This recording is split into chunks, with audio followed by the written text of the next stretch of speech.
Tumakuru ಜಿಲ್ಲಾಸ್ಪತ್ರೆಯಲ್ಲಿ June ತಿಂಗಳಲ್ಲಿ 9 dengue ಜ್ವರ ಪ್ರಕರಣಗಳು ಪತ್ತೆಯಾಗಿದ್ದವು.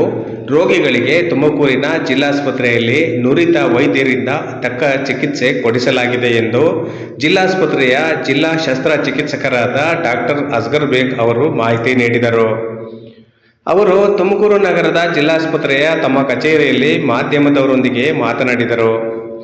ಮಳೆಯ ಸಮಯದಲ್ಲಿ ಡೆಂಗ್ಯೂ ಸೊಳ್ಳೆಗಳು ಅಧಿಕವಾಗಿರುತ್ತವೆ. ಹೀಗಿರುವುದರಿಂದ ಹಗಲು ಹೊತ್ತಿನಲ್ಲಿ ಸೊಳ್ಳೆ ಕಡಿತಕ್ಕೆ ಒಳಗಾಗದೆ ಎಚ್ಚರಿಕೆಯಿಂದ ಇರಬೇಕು. ರೋಗ ಬರುವ ಮುನ್ನವೇ ಎಚ್ಚರಿಕೆ ವಹಿಸಬೇಕು.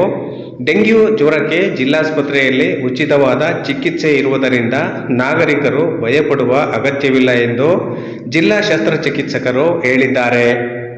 ನಾನು ಡಾಕ್ಟರ್ ಅಸ್ಗರ್ ಬೇಗ್ CI, ಜಿಲ್ಲಾ ಶಸ್ತ್ರಚಿಕಿತ್ಸಕರು, ಡಿಸ್ಟ್ರಿಕ್ಟ್ ಹಾಸ್ಪಿಟಲ್ ತುಮಕೂರು. ಈ ದಿನ ನಮ್ಮ ಮಾಧ್ಯಮ ಮುಖಾಂತರ ಒಂದು ಮೆಸೇಜನ್ನು ಕೊಡಬೇಕಾಗುತ್ತೆ. ಅಂದರೆ ಈ ಡೆಂಗು ಕಾಯಿಲೆಗಳು ಜಾಸ್ತಿ ಆಗ್ತಾಯಿದೆ. ನಾವು ನ್ಯೂಸ್ ಪೇಪರಲ್ಲಿ ನೋಡ್ತಾ ಇದ್ದೀವಿ. ಬೆಂಗಳೂರು ಕಡೆ ಕೆಲವು ಪ್ರದೇಶಗಳಲ್ಲಿ ಈ ಮಳೆಗಾಲ ಜಾಸ್ತಿ ಆದ್ದರಿಂದ ಕೆಲವು ಕಡೆ ಡೆಂಗು ಪ್ರಕರಣಗಳು ಜಾಸ್ತಿ ಆಗಿವೆ. ಈ ಡೆಂಗು ಈಡಿಸ್ ಈಜಿಪ್ಟಿ ಸೊಳ್ಳೆ ಕಚ್ಚಿದರೆ ಈ ಒಂದು ಡೆಂಗು ವೈರಾಣುವನ್ನು ಹರಡುತ್ತೆ. ಇದಕ್ಕೆ ಮುನ್ನೆಚ್ಚರಿಕೆ ಕ್ರಮನೇ ಚಿಕಿತ್ಸೆ ಫಸ್ಟು, ಆಮೇಲೆ ಚಿಕಿತ್ಸೆ. ಫಸ್ಟು ನಾವು ಸೊಳ್ಳೆ ಕಚ್ಚಿದಂಗೆ ನೋಡ್ಕೋಬೇಕು.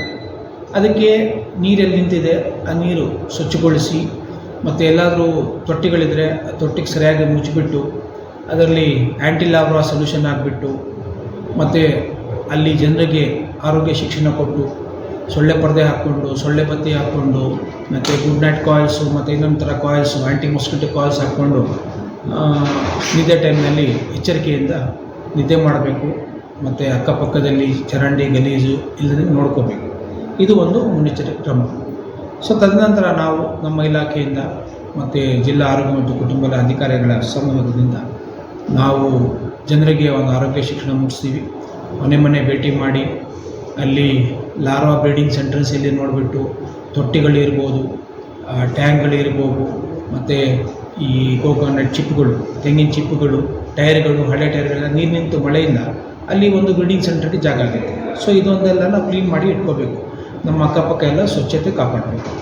ಸೊ ಇಲ್ಲಿ ನಮ್ಮಲ್ಲಿ ಈ ತಿಂಗಳು ಲಾಸ್ಟ್ ಜೂನ್ನಲ್ಲಿ 106 ಜನಕ್ಕೆ ಟೆಸ್ಟ್ ಮಾಡಿದ್ದೀವಿ. 6 ಜನ ಡೆಂಗ್ಯೂ ಪಾಸಿಟಿವ್ ಬಂದಿದೆ. ಒಂದು 2-3 ಜನ ಅಡ್ಮಿಟ್ ಆಗಿದ್ದರು. ಅವರು ಚೇತರಿಸ್ಕೊಂಡು ಚಿಕಿತ್ಸೆ ಪಡ್ಕೊಂಡು ನಮ್ಮಲ್ಲಿ ಗುಣಮುಖರಾಗಿ ಹೋಗಿದ್ದಾರೆ. ಮತ್ತು ನಾವು ಒಂದು ಡಿಸ್ಟಿಕ್ ಪಬ್ಲಿಕ್ ಹೆಲ್ತ್ ಲ್ಯಾಬೊರೇಟರಿ ಅಂತಿದೆ, ಅಲ್ಲಿ 34 ಸ್ಯಾಂಪಲ್ ಕಳಿಸಿದ್ವಿ. ಅಲ್ಲಿ 9 ಜನಕ್ಕೆ ಪಾಸಿಟಿವ್ ಬಂದಿದೆ. ಎಲ್ಲ OPD ಬೇಸಿಸ್ ಮೇಲೆ ಟ್ರೀಟ್ಮೆಂಟ್ ಆಗಿದೆ. ಒಂದು 2 ಅಡ್ಮಿಟ್ ಆಗಿ ಚೇತರಿಸ್ಕೊಂಡು ಹೋಗಿದ್ದಾರೆ. ಸೊ ಯಾವುದೇ ಥರದ್ದು ಗಂಭೀರತೆ ಇಲ್ಲ ಮತ್ತು ಯಾವುದು ಮರಣ ಇಲ್ಲ. ಸೊ ಎಲ್ಲ ಒಳ್ಳೆ ಒಂದು ಅಡ್ಮಿಷನ್ ಆಗಿ ಚಿಕಿತ್ಸೆ ಪಡ್ಕೊಂಡು ಜನ ಗುಣಮುಖರಾಗಿ ಹೋಗಿದ್ದಾರೆ. ಮತ್ತು ಇದು ಈ ಮಳೆಗಾಲ ಇನ್ನೂ 1 ತಿಂಗಳು ಜಾಸ್ತಿ ಇದೆ, ಮಾನ್ಸೂನ್ ಜಾಸ್ತಿ ಇದೆ. ಸೊ ಇದೆಲ್ಲ ಮುನ್ನೆಚ್ಚರಿಕೆ ಕ್ರಮ ತಗೊಂಡು ನೀರು, ಯಾಕೆಂದರೆ ಇದು ಸ್ವಚ್ಛ ನೀರಲ್ಲಿ ಈ ಲಾರ್ವಾ, ಈ ಸೊಳ್ಳೆ ಮೊಟ್ಟೆ ಇಡುತ್ತೆ. ಒಂದು 5-6 ದಿವಸಕ್ಕೆ ಮತ್ತೆ ಲಾರ್ವಾ ಆಗಿ ಮತ್ತು ಅದು ಸೊಳ್ಳೆ ಉತ್ಪನ್ನ ಆಗಿ ಈ ಒಂದು ಡೇ ಬೈಟಿಂಗ್ ಮಸ್ಕಿಟೋ ಅಂತಾರೆ. ಅಂದರೆ ಹಗಲಲ್ಲಿ ಕಚ್ಚೋ ಸೊಳ್ಳೆಗಳು. ಸೊ ಹಗಲಲ್ಲಿ ಕಚ್ಚಿದರೆ ತಕ್ಷಣ ನಾವು ನೋಡಿಕೊಂಡು ತಕ್ಷಣ ಒಂದು 4-5 ದಿವಸ ಆದಮೇಲೆ ಜ್ವರ ಕಾಣಿಸ್ಕೊಂಡ್ರೆ ಬ್ಲಡ್ ಟೆಸ್ಟ್ ಮಾಡಬೇಕು. ಬ್ಲಡ್ ಟೆಸ್ಟಲ್ಲಿ ಡೆಂಗು ಅಂತ ಪಾಸಿಟಿವ್ ಬಂದರೆ ಗಾಬರಿ ಆಗೋದು ಅವಶ್ಯಕತೆ ಇಲ್ಲ. ನಮ್ಮಲ್ಲಿ ಒಳ್ಳೆ ಫಿಸಿಷಿಯನ್ಸ್ ಇದ್ದಾರೆ ಮತ್ತು ಚಿಕಿತ್ಸೆ ಎಲ್ಲ ಫ್ರೀ ಆಗಿದೆ.